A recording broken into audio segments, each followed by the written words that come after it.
أعوذ بالله من الشيطان الرجيم. بسم الله الرحمن الرحيم.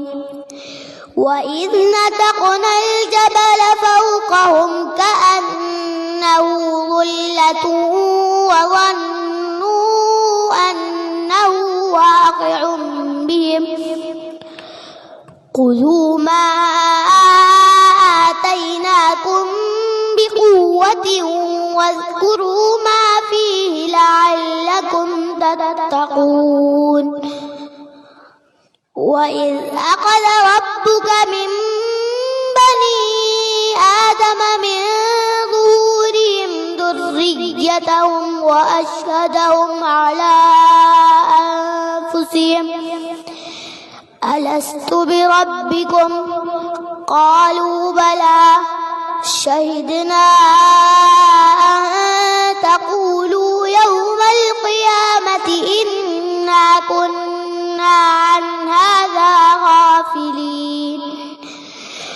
أو تقولوا إنما أشرك آباؤنا من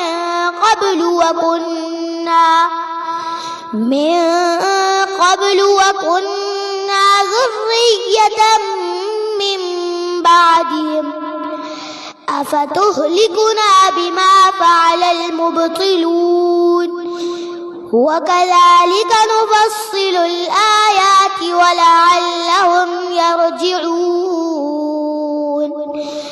واتل عليهم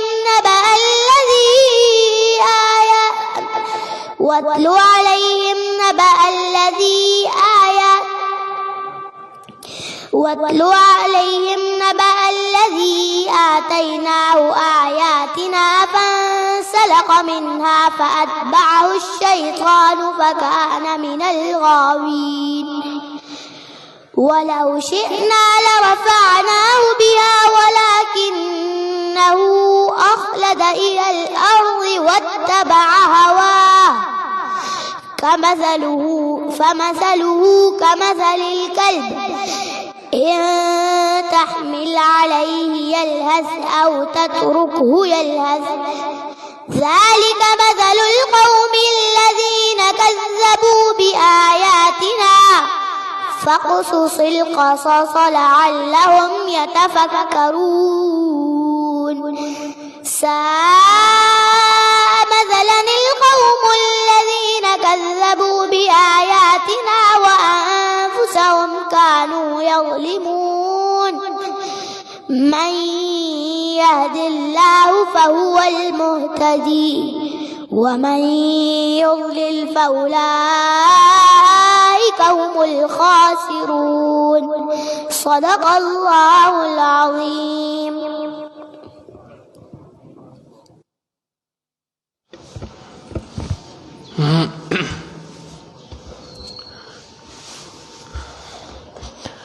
الحمد للہ وکفی وسلام علی عبادہ الذین اصطفی اما بعد. سورہ اعراف کا یہ 22واں رکوع ہے، 22واں اور 23واں، اور بنی اسرائیل کا تذکرہ تفصیل کے ساتھ اللہ رب العزت نے اس سورت کے اندر فرمایا ہے، اور من جملہ اس قصے کے اندر تمام اپنے احسانات کا ذکر فرمایا کہ جو ہم نے بنی اسرائیل پر کیے، اور تمام احسانات کا ذکر کر کے آخر میں یہ بات فرما دی کہ ان تمام احسانات کے مقابلے میں انہوں نے اللہ کی کیسے کیسے نافرمانیاں کی، کہ اللہ نے ان کو فرعون کے عذاب سے نجات عطا فرمائی، انہوں نے بچھڑے کو اللہ کے مقابلے میں معبود بنا لیا. پھر اللہ نے حکم دے دیا کہ اچھا اگر تم ایک ظالم قوم سے نجات حاصل کر چکے ہو تو اب جا کے فلسطین کے علاقے میں جاؤ اور وہاں پر جا کر اللہ کے نام پہ جہاد کرو، اللہ رب العزت تمہیں فتح عطا فرمائیں گے. انہوں نے جہاد کرنے سے انکار کر دیا. پھر توبہ طائب ہوئے تو پھر اللہ کی جانب سے حکم ہوا کہ اب فلسطین کے علاقے میں فتح حاصل کر کے جاؤ، تو عاجزی اور انکساری کے ساتھ اپنے گناہوں کا اقرار کرتے ہوئے گناہوں پر معافی مانگتے ہوئے جانا۔ اس حکم کا بھی مذاق اڑا دیا، اور بجائے اس کے کہ سروں کو جھکا کر جاتے، پیٹھ کے بل اور سرین کے بل اس شہر کے اندر داخل ہوئے۔ پھر اللہ کی جانب سے حکم ہوا کہ بھائی ہفتے والے دن مچھلی کا شکار نہیں کرنا۔ قوم نے اس حکم کا بھی اللہ کے بڑا مذاق اڑایا۔ انہی تمام صورتوں کے اندر اللہ رب العزت ایک اور بات کا ذکر فرماتے ہیں کہ جب ان کے اوپر انہی کی فرمائش کی بنیاد پر تورات کتاب عطا کی گئی، اور موسیٰ علیہ السلام تورات کو لے کر ان کے پاس آئے اور قوم کو آ کر تورات پڑھ کے سنائی کہ اے میری قوم، اللہ کی جانب سے یہ احکامات تمہارے لیے آئے ہیں، تو قوم نے بجائے اس کے کہ اس کو تسلیم کر لیتے، کہنا شروع کر دیا کہ یہ تو بڑا مشکل ہے، یہ کام تو ہم نہیں کر سکتے، یہ تو اللہ رب العزت نے ہمیں پابندیوں کے اندر جکڑ لیا ہے، سختیوں کے اندر جکڑ لیا ہے، ہم یہ تمام کام انجام نہیں دے سکتے۔ چونکہ اس سے پہلے یہ اللہ سے وعدہ کر چکے تھے کہ اے اللہ، آپ ہمیں ایک ایسی کتاب عطا فرمائیے جس میں ہمارے لیے دستور ہو، جس میں ہمارے لیے قانون ہو، جس کے مطابق ہم اپنی زندگی کو اپنا سکیں۔ چونکہ اللہ سے وعدہ کیا تھا اور اللہ کے اس وعدے کو اب توڑا، تو اللہ کی جانب سے سزاً یہ بات آئی کہ اللہ نے کوہ طور پہاڑ کو زمین سے اکھاڑ کر ان کے اوپر سر پر مسلط کر دیا کہ اگر تم اس کتاب پر عمل نہیں کرو گے تو عمل نہ کرنے کی صورت میں یہ پہاڑ تمہارے اوپر گر جائے گا۔ یہاں ایک سوال ذہن میں پیدا ہوتا ہے کہ لا اکراہ فی الدین، دین کے اندر تو کوئی زبردستی نہیں ہے، پھر یہ زبردستی کیوں کی جا رہی ہے؟ مفسرین نے اس کا جواب دیا کہ اسلام لانے میں کسی شخص پر کوئی زور زبردستی نہیں، جو اپنی خوشی سے اپنی قلبی چاہت کے ساتھ اسلام کو قبول کرے گا اس کو ویلکم کیا جائے گا، اور جو نہیں کرے گا اس کے اوپر زبردستی نہیں کی جائے گی۔ البتہ جب ایک مرتبہ اسلام کو قبول کر لیا تو اب اسلام کے تمام احکامات پر عمل کرنا یہ اس بندے کے اوپر لازم ہو جاتا ہے، اس لیے کہ جب وہ کلمہ پڑھتا ہے تو کلمہ پڑھنے کے ساتھ وہ اللہ سے معاہدہ کر رہا ہوتا ہے اس بات کا کہ اللہ میں آپ کے تمام حکموں کے اوپر پابند رہوں گا۔ لہٰذا ارشاد فرما دیا، اس واقعے کو ذکر کیا کہ وَإِذْ نَتَقْنَا الْجَبَلَ فَوْقَهُمْ، یاد کرو اس وقت کو جب ہم نے پہاڑ کو اکھیڑ کر ان کے اوپر كَأَنَّهُ ذُلَّةٌ، گویا کہ وہ چھت کی مانند تھا، وَظَنُّوا أَنَّهُ وَاقِعٌ بِهِمْ، اور ان کو یہ گمان ہوا کہ وہ ان کے اوپر گرنے والا ہے۔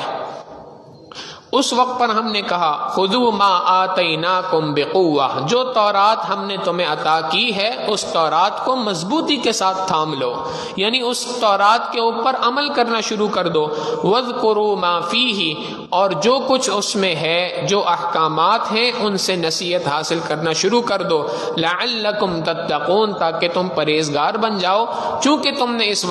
اس کا وعدہ اللہ سے کیا تھا۔ لہٰذا اللہ کی جانب سے یہ ایک تنبیہ ان کو آ گئی۔ اب چونکہ یہاں پہ بنی اسرائیل کے وعدے کا ذکر کیا تو اس کے ساتھ ہی اللہ رب العزت نے ضمن میں ایک بات امت محمدیہ کو بھی سکھلائی کہ دیکھو، ایک وعدہ بنی اسرائیل نے کیا تھا اور انہوں نے اپنے وعدے کو توڑنا چاہا، اس وعدے کی خلاف ورزی کی تو اللہ کی جانب سے عذاب آ گیا۔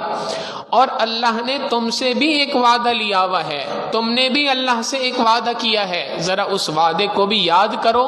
اور صرف تم نے نہیں کیا، ساری کی ساری انسانیت نے اللہ سے وعدہ کیا تھا۔ تو اگر دنیا میں کوئی شخص اللہ کے وعدے کو توڑتا ہے تو اللہ رب العزت اس کو سزا عطا فرماتے ہیں۔ تم بھی اگر اللہ کے وعدے کو توڑو گے تو تم بھی اللہ کے عذاب سے، اللہ کی پکڑ سے بچ نہیں سکتے۔ اور وہ واقعہ یہ ہے، حدیث مبارکہ میں اس کی تفصیل موجود ہے کہ اللہ رب العزت نے اس کائنات کو پیدا کرنے سے پہلے حضرت آدم علیہ السلام کی تخلیق کے بعد آدم علیہ السلام کی پشت سے تمام کے تمام اولاد آدم کو پیدا فرمایا۔ تمام کی تمام اولاد آدم، دنیا میں جتنے انسانوں نے آنا تھا ان سب انسانوں کو ایک جگہ پہ اکٹھا کیا، اور ان کے جو جسم تھے وہ چونٹیوں کے مانند تھے، اتنے سائز کے جسم تھے، اور اللہ نے تمام کے تمام انسانوں کو ایک جگہ پہ جمع کیا، اور جمع کر کے ان سے یہ سوال کیا الست بربکم، کیا میں تمہارا پروردگار نہیں ہوں، میں تمہارا پالنے والا نہیں ہوں، تمہارا دنیا کے اندر ساری ضروریات کو پورا کرنے والا نہیں ہوں؟ رب کا لفظ استعمال فرمایا، کیا میں تمہارا رب نہیں ہوں؟ رب کہتے ہیں اس ذات کو کہ جو انسان کو پالے پوسے، اس کی تمام ضروریات کو پورا کرے۔ تو کیا دنیا کی جتنی ضروریات تمہاری ہیں، کیا تمام ضروریات کو پورا کرنے والا میں پروردگار نہیں ہوں؟ تو تمام انسانوں نے اس وقت پر اکٹھے ہو کے یہ بات کہی کہ اللہ آپ ہی ہمارے پالنے والے ہیں، آپ ہی ہمارے پوسنے والے ہیں، آپ ہی ہماری تمام ضروریات کو پورا کرنے والے ہیں۔ اللہ رب العزت نے اس وعدے کو قرآن کریم میں یاد دلایا کہ اے انسانوں، تم سب نے اللہ سے یہ وعدہ کیا تھا، اور اب جب دنیا میں آ چکے ہو تو اوفوا بالعقود، اس وعدے کو پورا کرو۔ وعدہ پورا کرنا یہ تمہاری ذمہ داری ہے، اور چونکہ تم جب دنیا میں آئے تو تمہیں شاید وہ وعدہ یاد نہ رہے، تو ہم مختلف دوروں میں مختلف انبیاء کو بھیجتے رہیں گے، جن انبیاء کے آنے کا مقصد صرف اور صرف یہ ہے کہ تمہیں تمہارا کیا ہوا وعدہ یاد دلائیں۔ لہٰذا جتنے بھی انبیاء دنیا میں آئے، تمام انبیاء نے اسی وعدے کو یاد دلایا، اور اگر آخر میں حضرت محمد مصطفیٰ احمد مجتبیٰ صلی اللہ علیہ وسلم دنیا میں تشریف لائے ہیں تو ان کے آنے کا مقصد بھی یہی ہے کہ وہ تمہیں اس وعدے کو یاد دلا رہے ہیں۔ لہٰذا اللہ رب العزت نے یہاں پر اس وعدے کا ذکر فرمایا۔ آج اس آیت مبارکہ کو لے کر ملحدین ایک اعتراض کرتے ہیں، اور وہ اعتراض یہ ہے کہ بھئی یہ کیسا وعدہ ہے جو انسانوں میں سے کسی کو بھی یاد نہیں، مجھے بھی یاد نہیں، فلاں کو بھی یاد نہیں، فلاں کو بھی یاد نہیں، تو یہ کیسا وعدہ تھا جو اللہ نے لیا کہ جس وعدے کا کسی کو یاد ہی نہیں؟ مفسرین نے اس کا جواب دیا، اور جواب یہ ہے کہ ایک بندہ جو آج کچھ بات چیت کرنے کے قابل ہے، کوئی گفتگو کرنے کے قابل ہے، کسی سے کوئی بات چیت سمجھنے اور معاملات کرنے کے قابل ہے، اگر اس سے پوچھا جائے کہ بھائی آپ یہ بتاؤ کہ آپ جب دنیا میں آئے تھے تو سب سے پہلا جملہ آپ نے کیا کہا تھا، وہ کہے گا جی مجھے تو نہیں پتا۔ اچھا، سب سے پہلے آپ کے منہ میں نوالا کس نے ڈالا تھا؟ جی یہ بات تو یاد نہیں۔ اچھا یہ بتائیے کہ سب سے پہلے آپ سے کس نے گفتگو کی تھی؟ مجھے تو یاد نہیں۔ جب چند سال پہلے کی کوئی بات انسان کو یاد نہیں رہ سکتی تو اتنے کروڑوں سال پہلے کی بات انسان کو بھلا کیسے یاد رہ سکتی ہے؟ تو اگر انسان کو یاد نہیں تو پروردگار عالم نے یاد کرانے کے لیے دنیا میں انسانوں کے لیے انبیاء کو بھیجا۔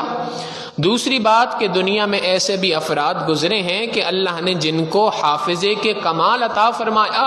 اور اس حافظے کے کمال کی وجہ سے ان کو یہ بات یاد ہے۔ حضرت علی رضی اللہ تعالیٰ عنہ فرماتے تھے کہ مجھے وہ واقعہ پورا یاد ہے کہ اللہ رب العزت نے بنی آدم سے کیسے یہ وعدہ لیا تھا۔ سہل بن تستری رحمہ اللہ، سہل بن عبداللہ تستری رحمہ اللہ، ایک اللہ والے گزرے ہیں، وہ فرماتے ہیں مجھے بھی یہ وعدہ یاد ہے۔ حضرت ذوالنون مصری رحمہ اللہ فرمایا کرتے تھے کہ مجھے بھی یہ وعدہ یاد ہے۔ تو دنیا میں کئی انسان ہیں جو اس وعدے کو یاد کر کے رکھا ہوا ہے، جن کو یہ بات یاد ہے، لیکن اگر پوری انسانیت کو یاد نہ بھی ہو تو بھی یہ کوئی حیرانگی کی بات نہیں، اجنبی کی بات نہیں۔ اللہ رب العزت جانتے تھے کہ بندہ اس کو جان نہیں سکے گا، یاد نہیں رکھ سکے گا، پروردگار عالم نے قرآن کریم میں ذکر فرما دیا، اپنے محبوب صلی اللہ علیہ وسلم کی زبانی پیغام بھی بھجوا دیا۔ لہٰذا یہاں پہ سوال، یہاں پہ اللہ رب العزت اسی کو یاد فرماتے ہیں، یاد کرواتے ہیں۔ وَإِذْ أَخَذَ رَبُّكَ، یاد کرو اس وقت کو کہ جب آپ کے پروردگار نے من بنی آدم من ظہورہم، بنی آدم کی پیٹوں سے نکال لیے تھے ذریتہم، ان کی اولادوں کو، واشہدہم علی انفسہم، اور ان کو خود انہی پر گواہ بنا دیا تھا، ان کو اپنے آپ پر گواہ بنا دیا، اور ان سے سوال کیا الست بربکم، کیا میں تمہارا پالنے والا، کیا تمہارا پوسنے والا، کیا تمہارے ضروریات کو پورا کرنے والا پروردگار نہیں ہوں؟ قالوا، تمام کے تمام انسانوں نے کہا بلا، اللہ کیوں نہیں، آپ ہی ہیں۔ اللہ رب العزت نے فرمایا شہدنا، ہم اس بات پر گواہی دیتے ہیں، ہم تمہارے اس وعدے کے گواہ ہیں کہ تم نے یہ بات ہم سے کی؟ تم نے کہا بلا اے اللہ کیوں نہیں، آپ ہی ہمارے رب ہیں، شہدنا ہم اس بات پر گواہ ہیں، ہم اس بات کی گواہی دیں گے، ان تقولوا یوم القیامت انا کنا عن ھذا غافلین، لہذا یاد رکھو ایسا نہ ہو کہ کل قیامت کے دن تم آ کے یہ بات کہو کہ انا کنا عن ھذا غافلین، اللہ ہم تو اس سے غافل تھے، او تقولو یا ایسا نہ ہو کہ کل قیامت کے دن تم ہمارے پاس آ کے ہم سے یہ بات کہو انما اشرک آباؤنا من قبل، کہ ہم سے پہلے ہمارے آباء و اجداد شرک کرتے آئے ہیں، وَكُنَّا ذُرِّيَّةً مِّن بَعْدِهِمْ، ہم تو ان کے بعد ان کے پیچھے آنے والی اولاد ہیں، اپنے آباء و اجداد کو شرک کرتے ہوئے دیکھا اس لیے شرک کر رہے تھے۔ أَفَتُهْلِكُنَا بِمَا فَعَلَ الْمُبْطِلُونَ، اللہ کیا آپ ہمیں ہلاک کریں گے ان باطل اور غرض پرست لوگوں کی وجہ سے، ان کے کاموں کی وجہ سے؟ تو کل قیامت کے دن تم یہ بات نہ کہہ سکو کہ اللہ جو شرک ہم کر رہے ہیں یہ شرک تو ہم نے اپنے آباء و اجداد سے سیکھا تھا، لہٰذا ان کی وجہ سے آپ ہمیں سزا نہ دیں۔ کل قیامت کے دن تم یہ ڈیمانڈ نہ کر سکو، اس لیے اللہ نے تم سے وعدہ بھی لیا اور اس وعدے کی یاد دہانی کے لیے مختلف زمانوں میں مختلف انبیاء علیہم السلام کو بھیجا۔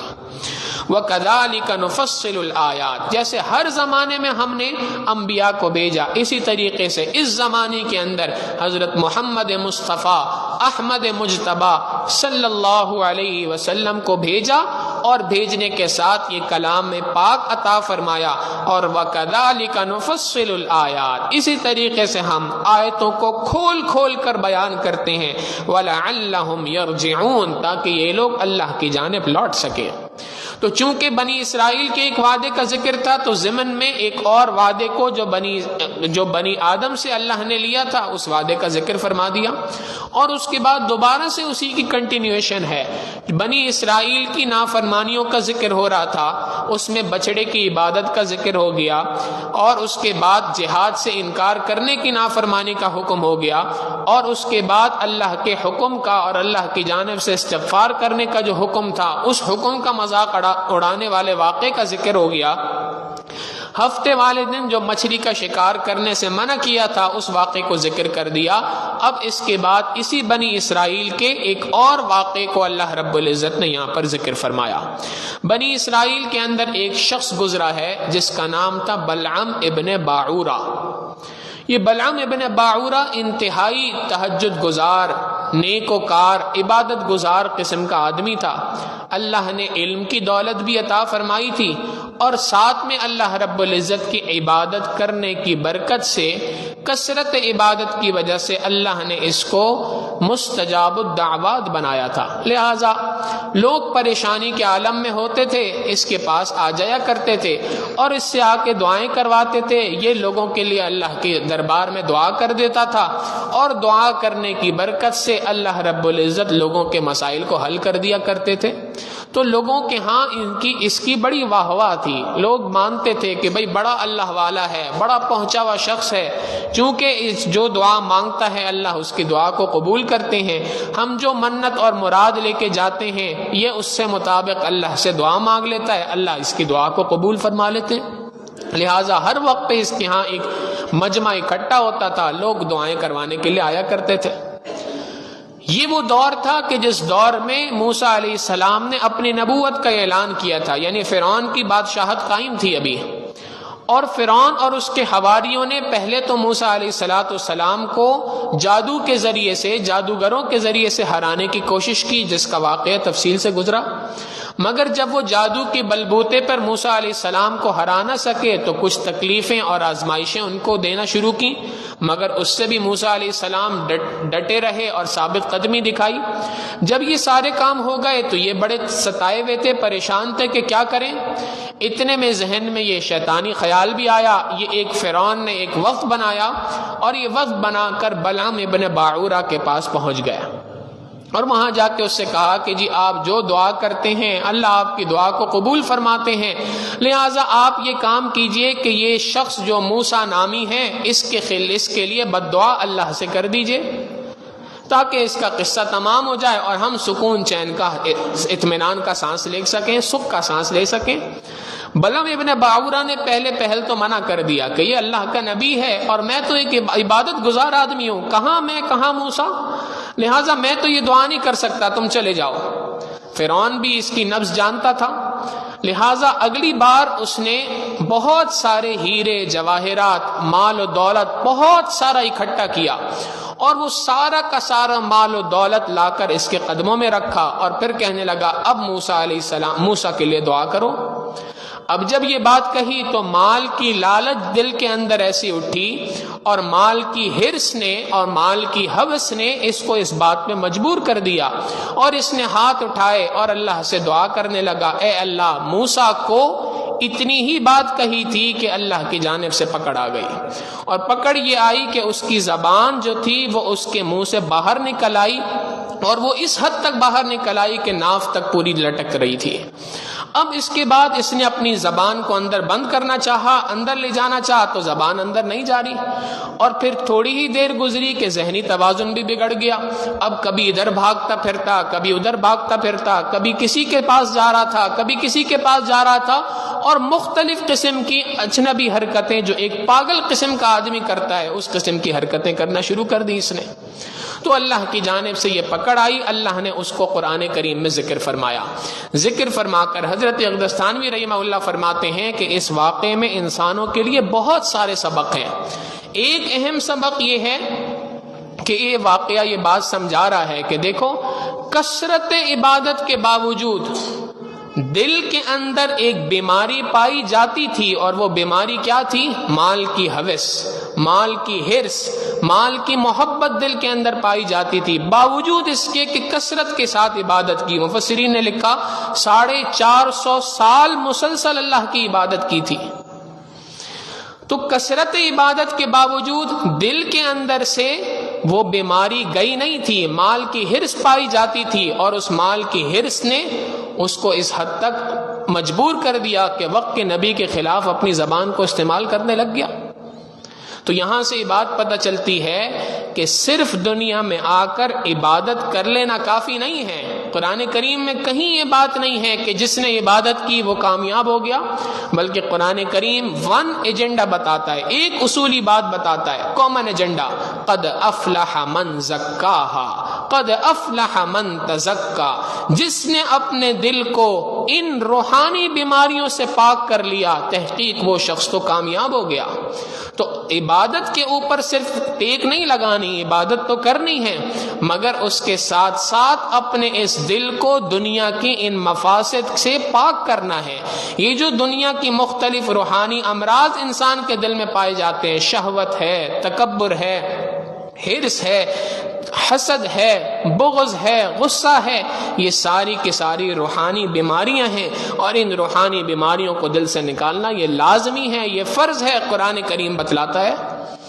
دوسرا ایک سبق پتہ چلتا ہے کہ اللہ کے دربار میں انسان اپنی عبادت کے اوپر کبھی فریفتہ نہیں ہو سکتا، اپنی عبادت کے اوپر کبھی کسی موقع کے اوپر ٹیک نہیں لگا سکتا، اپنی ذات سے مطمئن نہیں ہو سکتا۔ لہٰذا ساری زندگی کا غم یہ ہونا چاہیے کہ اللہ، اگر آپ شیطان ابلیس کو اتنی عبادت کے باوجود راندہ درگاہ کر سکتے ہیں، بلعام ابن باعور کو اتنے سالوں کی عبادت کے بعد راندہ درگاہ کر سکتے ہیں، اللہ آپ سے عافیت مانگتا ہوں، اپنے گناہوں کے اقرار کرتا ہوں، اپنی کوتاہیوں کو سامنے رکھتا ہوں، اور اللہ میری کوئی حیثیت نہیں، میں اس قابل نہیں کہ میری دعاؤں کو، میری عبادتوں کو قبول کیا جا سکے، پر اللہ آپ سے آپ کی رحمت کی امیدگار ہے۔ اللہ رب العزت کی رحمت کے بل بوتے پہ انسان جنت میں جا سکتا ہے، انسان کے اعمال قبول ہو سکتے ہیں، اپنے بل بوتے پہ انسان کچھ نہیں کر سکتا۔ اور چوتھی ایک بات کہ حضرت اقدس تھانوی رحمہ اللہ فرماتے ہیں کہ یہ بات غور طلب ہے کہ اصحاب کہف تھے، تو اصحاب کہف وہ افراد تھے جنہوں نے اللہ رب العزت کی وحدانیت کا اقرار کیا اور اللہ کی توحید کا اقرار کر کے اللہ رب العزت کے راستے میں چل پڑے۔ ایک کتا ان کے ساتھ چل پڑا، وہ جو کتا ساتھ چل پڑا، قرآن حدیث مبارکہ میں آتا ہے، نبی علیہ السلام نے فرمایا کہ اللہ رب العزت کل اس کتے کو انسانی شکل عطا فرما کر جنت میں داخل فرما دیں گے۔ تو اگر ایک کتا نیک لوگوں کا ساتھ دیتا ہے، ان کے ساتھ محبت کرتا ہے، ان کے ساتھ وقت گزارتا ہے، اللہ رب العزت اس کتے کو جنت میں داخل فرما دیتے ہیں۔ اور اگر اشرف المخلوقات انسان کسی نیک آدمی کسی اللہ والے کے ساتھ دشمنی اپنا لیتا ہے، اللہ رب العزت اس کو کتے کی سی شکل بنا دیا کرتے ہیں، اس کو دنیا کے اندر ذلیل کر دیتے ہیں۔ معلوم چلا کہ نیک لوگوں کے ساتھ، اللہ والوں کے ساتھ، اللہ کے دین سے تعلق رکھنے والے لوگوں کے ساتھ انسان کی محبت کا تعلق ہونا چاہیے، چاہے جائے کہ ان کے اوپر زبان درازی کرے۔ آج ایک سوچی سمجھی اسکیم کے تحت، ایک منصوبے کے تحت یہ بات زہر کی طرح ہمارے نوجوانوں میں سرایت کرائی جا رہی ہے اور کرتی جا رہی ہے کہ اپنے ہی اکابر کے خلاف، اپنے ہی بڑوں کے خلاف اپنی زبان کو استعمال کرتے ہیں، ان کے خلاف اعتراض کرتے ہیں، اور اعتراض یہی ہوتا ہے کہ جی ہم رجال نحن رجال، وہ بھی انسان تھے، ہم بھی انسان ہیں، ان سے بھی کوئی غلطی ہو سکتی ہے تو ہمارا حق ہے کہ ہم ان کے خلاف بات کریں، اس غلط کو غلط کہیں۔ بھائی پہلی بات تو یہ ہے کہ جن آیتوں کے اوپر امت کے اکابر 1400 سال سے اکٹھے ہیں وہ بات کبھی غلط نہیں ہو سکتی۔ اللہ کے حبیب صلی اللہ علیہ وسلم بتلا کے گئے، ان اللہ لا یجمع امتی علی ضلالۃ، اللہ میری امت کے علماء کو کسی غلط بات پر اکٹھا نہیں فرمائیں گے۔ تو پہلی بات تو وہ غلط نہیں ہو سکتی، ہاں آپ کی سوچ غلط ہو سکتی ہے، آپ کی ذہنی اعتبار سے استطاعت کی کمزوری ہو سکتی ہے، آپ کو سمجھ نہیں آ رہا تو علماء کے پاس آئیے، سمجھنے کی کوشش کیجئے، ایک سے سمجھ نہیں آ رہا دوسرے کے پاس جائیے، دوسرے سے سمجھ نہیں آ رہا تیسرے کے پاس جائیے، لیکن حق کو تلاش کیجئے۔ کوئی بات کا سمجھ میں نہ آ جانا عیب نہیں ہے، لیکن سمجھ میں نہ آنے کی بنیاد پر دوسرے کو غلط ثابت کر دینا یہ بہت بڑا عیب ہے۔ لہٰذا اپنے بڑوں پر مکمل اعتماد کرنا چاہیے اور اپنے اکابر، اپنے مشائخ کے ساتھ اپنا تعلق قائم رکھنا چاہیے، چاہے جائے کہ ہم ان سے دور بھاگتے پھریں اور ان کے خلاف اعتراضات کے دروازے کھولیں۔ آج بدقسمتی کے ساتھ، بڑی ہی آزاد خیالی کے ساتھ، بڑی ہی جسارت کرتے ہوئے صحابہ کے خلاف زبانیں استعمال کی جاتی ہیں کہ بھائی فلاں صحیح ہے کہ فلاں صحیح ہے، امیر معاویہ رضی اللہ تعالیٰ عنہ صحیح تھے کہ حضرت علی صحیح تھے۔ بھائی اگر باپ اور تایا کے درمیان جھگڑا ہو جائے تو اولاد کو حق نہیں ہوتا کہ اس کے درمیان کوئی بات کرے، یہ ان کا آپس کا معاملہ ہوا کرتا ہے۔ تو یہاں پر بھی یہی بات ہے کہ اگر دو لوگوں کا کسی رائے میں اختلاف ہو بھی گیا تھا تو اس رائے کے اختلاف کا مجھ سے سوال نہیں کیا جائے گا کل قیامت کے دن بتاؤ حق پر کون تھا، اس لیے کہ اللہ رب العزت نے باوجود ان کی اگر کوئی کوتاہی ہوئی ہو قرآن کریم کے اندر ان کو اسٹیمپ لگا دی، رضی اللہ عنہم ورضوا عنہ، اللہ ان سے راضی، وہ اللہ سے راضی۔ اللہ نے قرآن کریم میں ان کے بارے میں فرما دیا وَزَيَّنَهُ فِي قُلُوبِكُمْ وَكَرَّهَ إِلَيْكُمُ الْكُفْرَ وَالْفُسُوقَ وَالْعِصْيَانَ، اللہ نے تمہارے دلوں کو آراستہ کر دیا ہے، تمہارے دلوں کے اندر سے فسق کو، فجور کو، نافرمانی کو نکال کے رکھ دیا ہے۔ أُولَٰئِكَ هُمُ الراشدون، یہ صحابہ ہدایت یافتہ لوگ ہیں، فضلا من اللہ ورحمہ، اللہ کا فضل اور اللہ کی رحمت ان کے اوپر برس رہی ہے۔ اور تم اگر اپنی زبان کو ان کے خلاف استعمال کرو گے، تمہارے زبان استعمال کرنے سے، چاند پہ تھوکنے سے تھوک چاند پر نہیں جاتا بلکہ تھوک اپنے چہرے کے اوپر آتا ہے، چاند کا کچھ نہیں بگڑتا۔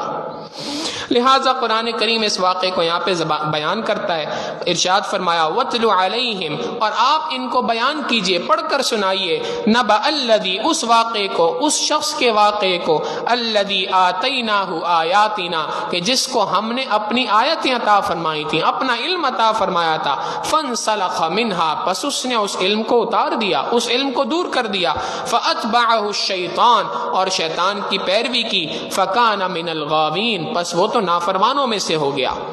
سرکشوں میں سے ہو گیا۔ وَلَوْ شِئْنَا، اور اگر ہم چاہتے، لَرَفَعْنَاهُ بِهَا، تو ہم اس شخص کو بلندیاں عطا کر دیتے اس علم کی بنیاد پر۔ اگر یہ اللہ کے حکموں کی پابندی کرتا تو اللہ رب العزت اس بندے کو علم کی بنیاد پر انتہائی بلند مقام عطا فرمانا تھا۔ وَلَكِنَّهُ أَخْلَدَ إِلَى الْأَرْضِ، لیکن اس نے زمین کی جانب اپنے آپ کو ہموار کر دیا، یعنی زمین سے مراد مال ہے کہ اس نے مال کی جانب رہنمائی کی، مال کی طرف بڑھ گیا، وَاتَّبَعَ هَوَاهُ، اور اپنی خواہشات نفسانی کی پیروی کی، لہذا فَمَثَلُهُ كَمَثَلِ الْكَلْبِ، اس کی مثال تو کتے کی مثال ہے۔ ان تحمل علیہ یلہز، واقعہ یہی تھا کہ زبان اس کی اتنی بڑی باہر آ گئی، اور اس کے بعد قرآن کہتا ہے ان تحمل علیہ، اگر تم اس کو بھگانے کے لیے، اپنے سے دور کرنے کے لیے اس پہ حملہ کرتے ہو، یلہز، یلحظ، تو یہ زبان باہر نکال کے ہانپنے لگ جاتا ہے، او تترکہ، یا اس کو ویسے ہی چھوڑ دو، یلحظ، اس صورت کے اندر بھی زبان باہر نکال کے ہانپنے لگ جاتا ہے۔ جانوروں میں سے ایک واحد جانور ہے کتا، کہ جو سانس لینے کے لیے بھی ہانپتا ہے۔ اللہ نے اس کی مثال کتے کی سی کر دی، اور کتے کی سی شکل اس کی بنا دی کہ اگر عام حالت کے اندر ہے تب بھی ہانپتا ہوا زبان باہر نکلی ہوئی ہے، اور اگر کوئی اس کو اپنے پاس سے بھگاتا ہے دیوانہ مجنون سمجھ کے، اس صورت میں بھی یہ ہانپ رہا ہوتا ہے زبان کو باہر نکال کے۔ ذالک مثل القوم الذین کذبوا بآیاتنا، یہ مثال ہے اس قوم کی جس نے ہماری آیتوں کو جھٹلایا۔ فقصص القصص، پس آپ ان قصوں کو بیان کیجئے، لعلہم یتفکرون، تاکہ یہ لوگ غور و فکر کر سکیں، تاکہ اس کے ذریعے سے یہ لوگ نصیحت حاصل کر سکیں۔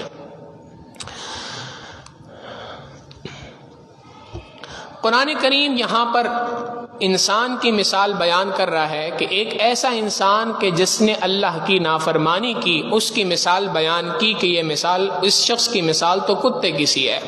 اور آگے اس کے بعد پھر اس قوم کی مثال بیان ہو رہی ہے کہ جو قوم اسی طریقے سے اللہ کی نافرمانی کے اندر لگی ہوئی ہے۔ ارشاد فرمایا ساء مثلا القوم الذین کذبوا بآیاتنا، بری مثال ہے اس قوم کی کہ جس نے ہماری آیتوں کو جھٹلایا، وانفسہم کانوا یظلمون، اور اپنے آپ پر ظلم کر رہے ہیں۔ اگر کوئی شخص اللہ کی آیتوں کو جھٹلاتا ہے، اللہ کے حکموں کی نافرمانی کر رہا ہے، تو یہ نافرمانی سے اللہ کا کچھ نہیں بگڑ رہا، نقصان اس شخص کا خود ہے۔ من یہد اللہ فہو المہتدی، بس جس کو اللہ ہدایت دے حقیقی ہدایت پر تو وہی ہے، ومن یضلل، اور جس کو اللہ گمراہ کر دے، فاولئک هم الخاسرون، تو وہ شخص تو نقصان اٹھانے والوں میں سے ہے۔ یہ بات کئی مرتبہ تفصیل کے ساتھ پہلے گزر چکی ہے کہ اللہ کسی کو گمراہ کرنا چاہے، اس سے مراد یہ نہیں ہے کہ اللہ نے اس شخص کو مسلسل گمراہی میں رکھا ہے، بلکہ مراد یہ ہے کہ اللہ نے تو دونوں راستے دکھلائے تھے، مگر جب اس نے اپنی مرضی سے دوسرے راستے کو اختیار کیا، گمراہی کے راستے کو اختیار کیا، اللہ کے دین کا مذاق اڑانا شروع کر دیا، اب اللہ کی جانب سے پکڑ آتی ہے، اور اللہ رب العزت فرماتے ہیں وَجَعَلْنَا مِن بَيْنِ أَيْدِيهِمْ سَدًّا وَمِن خَلْفِهِمْ سَدًّا، اس کے آگے اور پیچھے ہم دیواریں لگا دیتے ہیں، فَأَغْشَيْنَاهُمْ، ہم اس کو ڈھانپ لیا کرتے ہیں، فَهُمْ لَا يُبْصِرُونَ، ایسے بندے کو پھر حق نظر نہیں آتا۔ تو ہدایت کی توفیق سلب کر لی جاتی ہے اس وقت پر کہ جب بندہ اللہ رب العزت کے دین کا یا دینداروں کا مذاق اڑانا شروع کر دیتا ہے، ورنہ اللہ کی جانب سے کسی شخص کے اوپر گمراہی کا فیصلہ ابتداء نہیں ہے، شروع سے نہیں ہے۔ ہاں جب تم نے اپنے اعمال کی بنیاد پر گمراہی کو خرید لیا تو اللہ تمہیں ہدایت زبردستی نہیں دے گا، کیونکہ دین اسلام کے اندر کوئی زبردستی نہیں۔ آگے ارشاد فرمایا کہ ایسے لوگ کہ جنہوں نے زبردستی اپنے اوپر گمراہی کو خرید لیا ہے، ایسے لوگوں کے بارے میں فرمایا وَلَقَدْ ذَرَأْنَا لِجَهَنَّمَ كَثِيرًا مِّنَ الْجِنِّ وَالْإِنسِ، ہم نے جہنم کے لیے بہت سارے جنات اور انسان کو پیدا کیا ہے۔ یہاں اس سے یہ مراد نہیں کہ اللہ نے فیصلہ کر لیا کہ ان سب کو جہنم میں ہی بھیجنا ہے، نہیں، مگر اس سے مراد، بلکہ اس سے مراد یہ ہے کہ یہ انسان کے جن کو اللہ نے دنیا میں بھیجا، بھیجنے کے بعد دونوں راستے دکھلا دیے، مگر دونوں راستے دکھلانے کے بعد اس کے علم میں ہے کہ کون بندہ اس میں سے صحیح راستے کو چنے گا اور کون بندہ ہے جو غلط راستے کو چنے گا۔ حضرت شیخ الاسلام مفتی محمد تقی عثمانی صاحب دامت برکاتہم العالیہ اس کی مثال ایک بیان فرماتے ہیں کہ جیسے ایک استاد ہوتا ہے،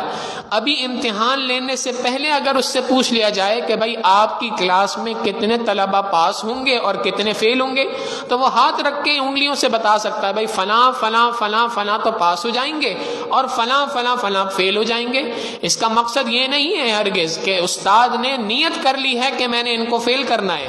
بلکہ ان کی پرفارمنس کی بنیاد پر، ان کی کارکردگی کی بنیاد پر استاد کو پہلے سے علم ہے کہ یہ لوگ فیل ہو جائیں گے۔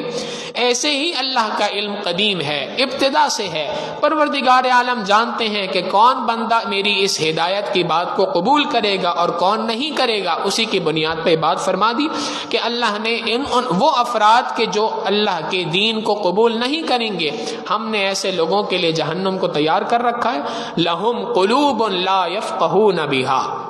یہ وہ لوگ ہیں لہم قلوب جن کے لیے دل ہے، جن کے پاس دل ہے، لا یفقہون بہا مگر وہ سمجھتے نہیں ہیں۔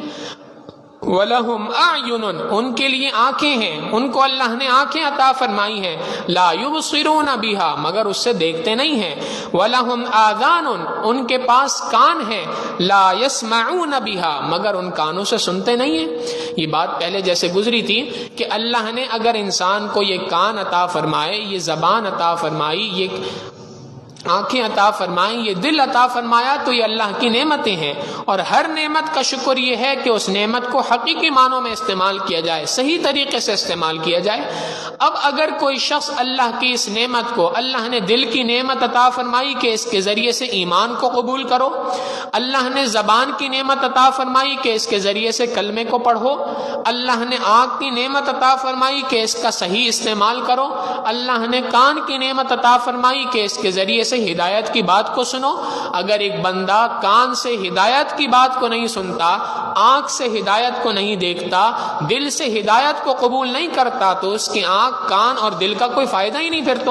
تو اس کا دل کا ہونا اور نہ ہونا برابر، اس کے کان کا ہونا اور نہ ہونا برابر، اس کی آنکھوں کے ہونا اور نہ ہونا برابر۔ لہذا فرما دیا لہم قلوب اس کے پاس دل تو ہیں، لا یفقہون بہا مگر اس سے سمجھتے نہیں ہیں، ولہم اعین ان کے پاس آنکھیں ہیں، لا یبصرون بہا مگر دیکھتے نہیں، ولہم آذان ان کے پاس کان ہیں، لا یسمعون بہا مگر ان کانوں سے سن نہیں سکتے۔ اولئک کالانعام یہ وہ لوگ ہیں جو جانور ہیں، بل ہم اضل بلکہ جانور سے بھی زیادہ گمراہ ہیں، کہ جو اللہ رب العزت کی نافرمانی کر رہا ہے وہ واقعتاً جانور سے بھی زیادہ بدتر ہے۔ علماء نے یہ بات لکھی ہے کہ اگر دیکھا جائے تو انسان اپنا اگر جانور سے موازنہ کرے تو کئی مرتبہ نظر آتا ہے کہ واقعی جانور ہم سے بہتر ہے۔ آپ غور کریں، ایک گھوڑا ہوا کرتا ہے، اور گھوڑا جب مالک اس کو دن میں 2 مرتبہ چارہ ڈالتا ہے تو گھوڑا مالک کا وفادار ہوا کرتا ہے۔ پچھلے زمانے میں تانگے استعمال کیے جاتے تھے ایک جگہ سے دوسری جگہ سواری کے لیے، تو جیسے آج رکشے کرائے پہ لیے جاتے ہیں ویسے سفر کے لیے تانگے استعمال ہوتے تھے۔ بھائی فلاں جگہ پہ تانگا کھڑا ہے، یہاں پہ آپ تانگے پہ بیٹھے، فلاں جگہ پہ لے جا کے تانگا آپ کو چھوڑ دے گا۔ اب ایک شخص جو اپنے گھوڑے کو صبح چارہ دیتا ہے اور چارہ دینے کے بعد اس کو اسٹاپ پہ لے آتا ہے، اور اسٹاپ پہ لانے کے بعد سواریاں اٹھاتا ہے اور اس کو دوڑاتا رہتا ہے گھوڑے کو۔ اب گھوڑا کسی بھی موقع پر رک کر مالک سے نہیں کہہ سکتا کہ مالک تھوڑا سا سلو چل لیں، مالک تھوڑا سا انتظار کر لیں، تھوڑا سا رک جائیں، میں تھک گیا ہوں۔ نہیں، وہ مسلسل دوڑتا رہتا ہے۔ کیوں؟ اس نے مالک کی روٹی کھائی ہے، اس نے مالک کا دیا ہوا رزق کھایا ہے، اس کی وفاداری کے اندر وہ گھوڑا مسلسل بھاگتا رہتا ہے، بھاگتا رہتا ہے، بھاگتا رہتا ہے، یہاں تک کہ دوپہر کا وقت آیا، کچھ سواریوں کا رش کم ہوا، مالک نے اس کے سامنے گھاس ڈال دی۔ اب وہ گھاس تھوڑی سی کھانا اس نے شروع کی ہے، اچانک سے ایک سواری آ جاتی ہے، بھائی مجھے فلاں جگہ لے جاؤ اور بہت جلدی ہے، ایمرجنسی ہے، میں ویٹ نہیں کر سکتا۔ مالک اس کے سامنے سے گھاس اٹھا لیتا ہے۔ گھوڑے کے اندر اتنی جرت نہیں ہے کہ وہ کہہ سکے کہ مالک یہ تو میرا لنچ ٹائم تھا، آپ نے میرا لنچ ٹائم مجھ سے چھین لیا۔ وہ یہ کہنے کی جسارت نہیں کر سکتا، بلکہ وہ سرپٹ دوڑتا ہے، جیسے مالک کی اس سے امیدیں بندھی ہوئی ہیں اسی کے مطابق بھاگتا رہتا ہے، بھاگتا رہتا ہے، بھاگتا رہتا ہے، بالآخر منزل تک پہنچ جاتا ہے۔ اگر ایک گھوڑا اپنے مالک کا اتنا وفادار ہو سکتا ہے، ہم ذرا اپنے گریبان میں جھانکیں، کیا ہم اپنے پروردگار کتنے وفادار ہیں؟ ایک گدھا جو ہوا کرتا ہے، جس کو ہم آج گالی کے طور پہ استعمال کرتے ہیں، احمق ترین جانور کہلاتا ہے، وہ بھی اپنے مالک کی آواز کو سنتا ہے، وہ بھی اپنے مالک کی آواز کے اوپر سیدھا ہو جایا کرتا ہے۔ کیا ہم اپنے پروردگار کی آواز کے اوپر لبیک کہتے ہوئے مسجد کے اندر آتے ہیں؟ اگر ہم آتے ہیں تو واقعی شاید ہم اس گدھے سے بہتر ہیں، اور اگر ہمارے کان پر کوئی جوں نہیں رینگتی تو واقعی اس سے بہتر تو ہم سے کئی گنا زیادہ بہتر تو یہ گدھا ہے۔ اگر ایک کتے کی مثال لے لی جائے، 2 وقت کی روٹی کھا کر ساری رات بیٹھ کر جو ہے وہ پہرہ داری کرتا ہے۔ مالک کا جتنا کتا وفادار ہے، بندہ اپنے پروردگار کا کیا اتنا فرما بردار ہے، اتنا وفادار ہے؟ بابا بلّہ شاہ رحمہ اللہ پنجابی کے بہت بڑے شاعر گزرے ہیں، انہوں نے چند اشعار کہے ہیں پنجابی زبان میں۔ فرماتے ہیں، راتی جاگے تے شیخ سڈاویں، راتی جاگن کتے تے تو اتے۔ اے بندے، تو اگر رات کو تھوڑی دیر جاگ لے تو اپنے آپ کو بڑا شیخ طریقت سمجھتا ہے، تو اپنے آپ کو شیخ نہ سمجھ، اس لیے کہ پوری رات تو کتا بھی اپنے مالک کی روٹی کھا کے جاگ لیا کرتا ہے، تو نے کون سا کمال کیا؟ راتی جاگیں تے شیخ سڈاویں، راتی جاگن کتے تے تو اتے، رکھا سکھا ٹکڑا کھا کے دینی جار کھاں وچ ستے تے تو اتے۔ وہ تو روکھی سوکھی روٹی کھا کر وہ اپنے مالک کی ساری رات کھڑے ہو کر وفاداری کر رہا ہوتا ہے۔ اے بندے، تجھے بھی چاہیے کہ تو اپنے پروردگار کے سامنے کھڑا ہو، اور تو اپنے آپ کو کتے سے زیادہ وفادار تصور نہیں کر سکتا۔ در مالک دا مول نہ چھوڑن، باوی مارے 100 جوتے تے تو اتے۔ اگر مالک اس کتے کو 100 جوتے بھی مارتا ہے تب بھی وہ کتا مالک کا در نہیں چھوڑتا۔ اگر تیرا پروردگار تجھ پر تھوڑی سی کوئی پریشانی اور تھوڑی سی کوئی آزمائش دیتا ہے تو سب سے پہلے تجھ سے چھوٹنے والا در پروردگار کا ہوتا ہے۔ آپ دیکھیں، تھوڑی سی کوئی کاروباری پریشانی آ جائے، ایک بندہ کل تک مسجد میں نظر آ رہا تھا، آج نظر نہ آئے تو پوچھیں بھائی خیریت تو ہے، آپ نظر نہیں آ رہے آج کل؟ تو آگے سے جواب ملے گا بھائی کاروباری ٹینشن تھوڑی سی زیادہ ہے، آپ کو پتہ ہے دکان پہ پریشر بہت ہے، اصل میں میرا سیلز مین بھاگ گیا ہے، میرے اوپر ساری ذمہ داری آ گئی ہے، بھائی گیا ہوا ہے، اس وجہ سے ساری ذمہ داری میرے اوپر آئی ہوئی ہے۔ ہم غور کریں کہ ہم پر اگر تھوڑی سی پریشانی تھوڑی سی بھی آ جائے، سب سے پہلے جس در کو چھوڑتے ہیں وہ تو مالک کا ہے، اور کتا ہمارے مقابلے میں 100 جوتے بھی کھا لے اس کے باوجود بھی مالک کے در کو نہیں چھوڑا کرتا۔ در مالک دا مول نہ چھوڑن، بھاوی مارے 100 جوتے تے تو اتے، اٹھ بلیا تو بھی یار منا لے، نہیں تے بازی لے گئے کتے تے تو اتے۔ اے بلیا، تو بھی کھڑا ہو جا اور رات کو اٹھ کر اپنے پروردگار کو منانا شروع کر دے، کہیں ایسا نہ ہو کہ کتے تیرے مقابلے میں بازی لے جائیں۔ لہٰذا ہم اس بات پہ غور کریں کہ کیا جتنا ایک کتا اپنے مالک کا وفادار ہوتا ہے، کیا ہم اپنے پروردگار کے اتنے وفادار ہیں؟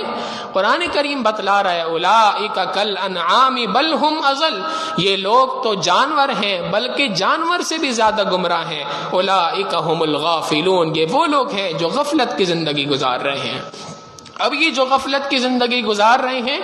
اگر دل کے اندر یہ بات بیٹھ چکی ہے کہ ہاں واقعی غفلت ہو رہی ہے، اللہ اس غفلت سے نکلیں کیسے؟ اللہ نے سلوشن بھی ساتھ بھی بتا دیا، حل بھی ساتھ میں بتلا دیا۔ وَلِلَّهِ الْأَسْمَاءُ الْحُسْنَى فَادْعُوهُ بِهَا، اللہ کے پیارے پیارے نام ہیں، تم پروردگار کو ان ناموں کے ذریعے سے پکارو۔ اللہ رب العزت کا ایک ذاتی نام ہے اللہ،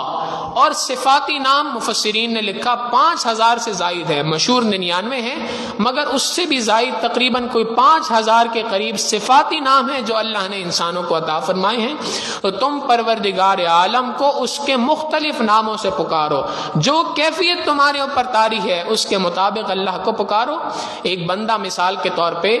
رزق کے اعتبار سے پریشان ہے تو اس کو چاہیے کہ اللہ کا نام یا رزاق اس کا ورد کرے، اللہ کا نام ہے یا متین اس کا ورد کرے، اللہ کے ناموں کا ورد کرے، یا رزاق یا باسط ان دو ناموں کا ورد کرے، اللہ رب العزت اس کی برکت سے رزق کی پریشانیوں کو کھول دیں گے۔ بیمار ہے تو اللہ کے اس نام کو پکارے، یا شافی، اللہ رب العزت اس کی برکت سے اس کے امراض کو دور کر دیں گے۔ تو جیسی پریشانی ہے اسی کے مطابق اللہ کے صفاتی نام کو پکارو، اور اگر اللہ کے مختلف صفاتی ناموں کو پکارنا تمہارے لیے مشکل ہے تو پروردگار عالم کا ذاتی نام پکارو، اللہ کے نام کو لو، چونکہ غفلت وہ وجہ ہے جس کی وجہ سے انسان اللہ سے دور ہوتا ہے۔ آپ دیکھیں قرآن کریم نے جب کہا کہ جو لوگ جہنم کے لیے پیدا کیے گئے ہیں، سب سے پہلی بات بتائی لہم قلوب لا یفقہون بہا، دل غافل ہے، دل کی غفلت ہے۔ لہٰذا دل کی غفلت کا علاج کیا ہے؟ اللہ کو یاد کرو، اللہ کے ذکر کے اندر بیٹھ جاؤ، اپنے آپ کو علماء کی مشائخ کی جوتیوں کے اندر بٹھا دو اور ان سے سیکھو کہ 24 گھنٹے اللہ کی یاد کو دل کے اندر کیسے بٹھایا جاتا ہے۔ لہٰذا اللہ کی یاد کو دل کے اندر بٹھاؤ اور اللہ کو پکارو۔ وَذَرُوا الَّذِينَ يُلْحِدُونَ فِي أَسْمَائِهِ، جو لوگ اللہ کے ناموں میں کجی تلاش کرتے ہیں، اللہ کے ناموں میں ٹیڑھا پن استعمال کرتے ہیں، ان لوگوں کو چھوڑ دو، ان سے دوری اختیار کر لو۔ یعنی وہ افراد کے جو اللہ کے ناموں کی صفات کو مخلوق کے لیے استعمال کرتے ہیں، مثال کے طور پہ حاجت روا، حاجتوں کو پورا کرنے والا اللہ رب العزت ہے۔ اب اللہ کی یہ صفت کو انسان کسی مخلوق کے لیے استعمال کر لے کہ فلاں بندہ جو ہے وہ حاجت روا ہے، یہ اللہ کے ناموں میں ٹیڑھا پن کرنا ہے۔ اللہ رب العزت کی صفت ہے کہ مشکل کشا ہے،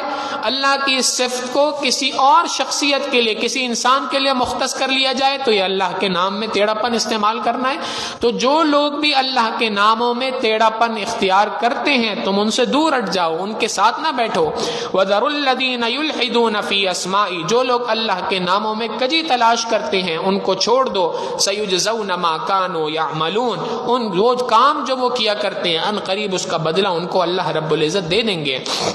وَمِمَّنْ خَلَقْنَا أُمَّةٌ، اور جو ہماری تخلیق ہے، جو ہم نے انسانوں کو پیدا کیا ہے، ان میں سے ایک گروہ ایسا بھی ہے يَهْدُونَ بِالْحَقِّ، جو دوسروں کی حق کی جانب رہنمائی کرتا رہتا ہے، وَبِهِ يَعْدِلُونَ، اور اسی حق یعنی قرآن کریم کے ذریعے سے لوگوں کے درمیان فیصلہ کرتا ہے۔ وَالَّذِينَ كَذَّبُوا بِآيَاتِنَا، جو لوگ بھی ہماری آیتوں کو جھٹلاتے ہیں، سَنَسْتَدْرِجُهُم مِّنْ حَيْثُ لَا يَعْلَمُونَ، ہم آہستہ آہستہ تدریجاً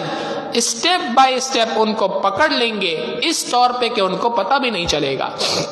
اللہ کی پکڑ انسان کے اوپر اللہ کی نافرمانی کرنے کی بنا پر ایسے ہی آتی ہے کہ اس پکڑ کا انداز ایسا ہوتا ہے کہ وہ استدراجن ہوتی ہے، اسٹیپ بائی اسٹیپ ہوتی ہے، آہستہ آہستہ اللہ رب العزت اس کے گرد تیرے گھیرے کو تنگ کیا کرتے ہیں، اور اس طور پہ کہ اس کو آخری وقت تک پتہ نہیں چلتا، پھر اچانک سے اللہ کا عذاب اس بندے پہ آ جاتا ہے۔ لہٰذا نبی علیہ السلام نے دعا سکھلا دی کہ اللہ سے دعا مانگی جائے، اللہم لا تقتلنا بغضبک، اللہ ہمیں اپنے غضب کی بنا پر قتل نہ فرمائیے، ولا تہلکنا بعذابک، اپنے عذاب کی وجہ سے ہمیں ہلاکت میں نہ ڈالیے، وعافنا قبل ذلک، اس عذاب کے آنے سے پہلے ہمیں عافیت عطا فرما دیجئے، ہمیں گناہوں سے توبہ کرنے کی توفیق عطا فرما دیجئے۔ سیجزون ما کانوا یفترون،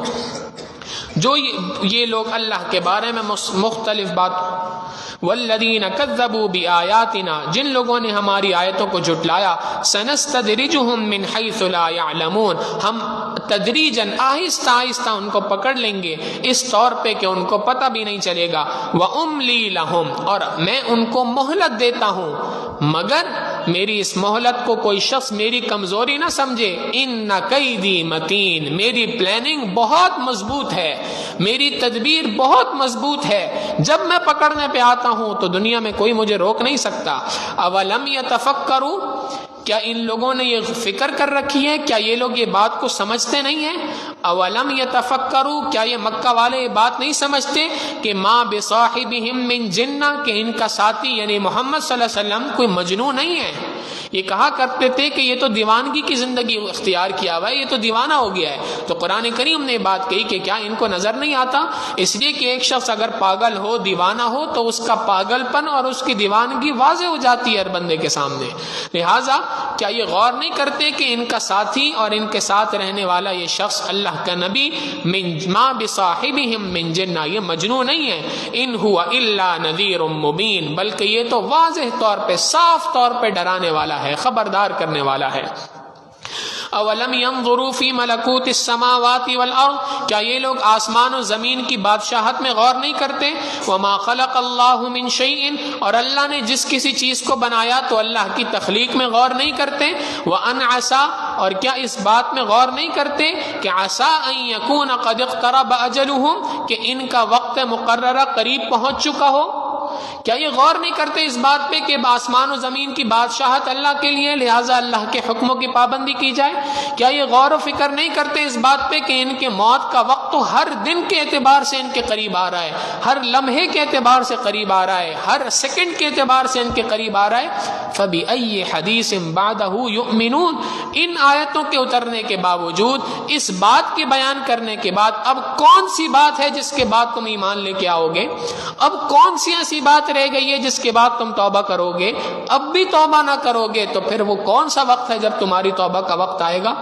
وہ کون سا وقت ہے جب تم اللہ کی جانب رجوع کرو گے؟ اصولی بات یہ ہے کہ من یضلل اللہ فلا ہادی لہ، اللہ جس کو گمراہ کرنے پہ آ جائے اس کو کوئی ہدایت نہیں دے سکتا۔ وَيَذَرُهُمْ فِي طُغْيَانِهِمْ، اور اللہ ایسے بندے کو اس کی سرکشی میں چھوڑ دیا کرتے ہیں، یعمہون، جس کے اندر وہ مسلسل پڑا رہتا ہے اور اس کے اندر وہ گمراہ ہوتا رہتا ہے۔ لہٰذا اللہ رب العزت نے اس کے ذریعے سے دو سبق دے دیے۔ پہلا سبق، ہدایت کی جانب کوشش کرنا، یہ تمہارا کام ہے، یہ اللہ کی جانب سے تمہاری ذمہ داری ہے، اور جب تم ہدایت کی جانب بڑھنے کی کوشش کرتے رہو گے تو اس کوشش کے مقابلے میں یہ نہ سمجھنا کہ میں اپنی کوشش کی بنیاد پر ہدایت حاصل کر سکتا ہوں، نہیں، تم ہدایت حاصل کرو گے اللہ کے فضل کی بنیاد پر۔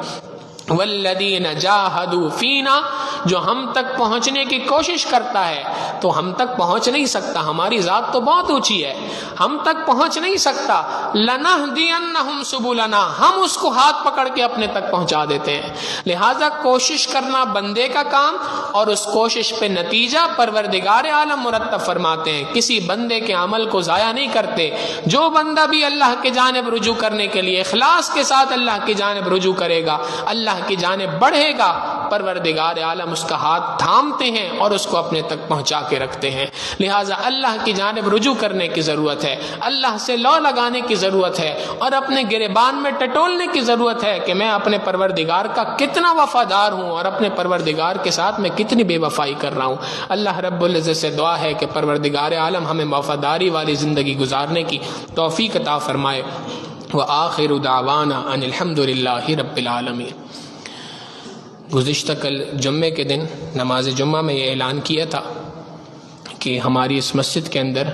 چھوٹے بچوں کے لیے 7 سال سے لے کے 15 سال تک کی عمر کے نونہالوں کے لیے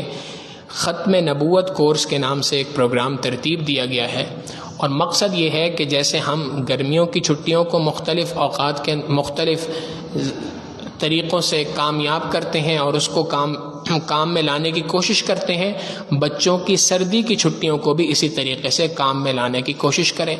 اور یہ جو سردیوں کی چھٹیاں 10 دن کی ہوتی ہیں، اس میں یہ 7 دن کا ختم نبوت کا کورس ہے۔ اس کے اندر بچوں کو عقیدہ ختم نبوت کس کو کہتے ہیں، کیا اس کے بنیادی معروضات ہیں، اور اس کے اندر ہم آج کے زمانے میں جو فتنے ہیں، قادیانی فتنہ ہے اور مختلف فتنے ہیں، ان سے متعلق آگاہی پیش کی جائے گی۔ ظاہر ہے بچوں سے انہی کے انداز میں، اسی کی طریقے سے، انہی کے لیول کو سامنے رکھتے ہوئے، انہی کی سمجھ کو سامنے رکھتے ہوئے، اسی کے اعتبار سے اس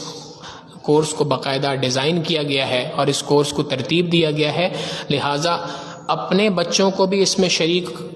کروائیں، اور اپنے ساتھ ساتھ اپنے محلے کے بچوں کو، اپنے خاندان کے بچوں کو، سب کو اس بات کی دعوت دیں، اور فکر کریں کہ ہماری یہ آنے والی نسل اس عقیدہ ختم نبوت پر اللہ کے دین سے متعلق جو مسائل ہیں ان تمام کو سیکھ سکے، سمجھ سکے اور اپنے ایمان کی حفاظت کر سکے۔ حقیقت یہ ہے کہ یہ تمام کے تمام عقائد وہ ہیں کہ جو عقائد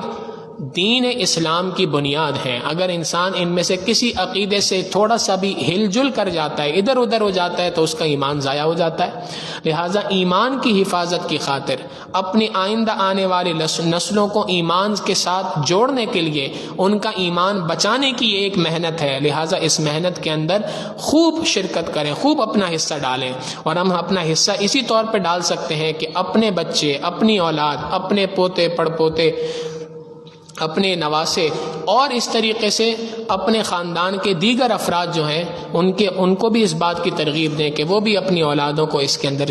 شرکت کرنے کی دعوت دیں اور اس لازمی بنائیں۔ اس کی باقاعدہ رجسٹریشن چل رہی ہے، اور 20 دسمبر تک اس کی رجسٹریشن ہے، تو اس کی رجسٹریشن کرا لیں۔ رجسٹریشن کرانے کے لیے دفتر اہتمام میں بھی رابطہ کیا جا سکتا ہے، انٹرنیٹ کا ایک لنک ہے جو باہر پوسٹرز ہیں اس میں لگا ہوا ہے، اس کے ذریعے سے بھی رجسٹریشن کرائی جا سکتی ہے، اور یہاں پر بھی ابھی انشاءاللہ کچھ ساتھی حافظ ذیشان صاحب ہیں، ان سے رابطہ کیا جا سکتا ہے اور رجسٹریشن اس طریقے سے کروائی جا سکتی ہے۔ اللہ رب العزت ہماری ان محنتوں کو اپنی بارگاہ میں قبول فرمائے۔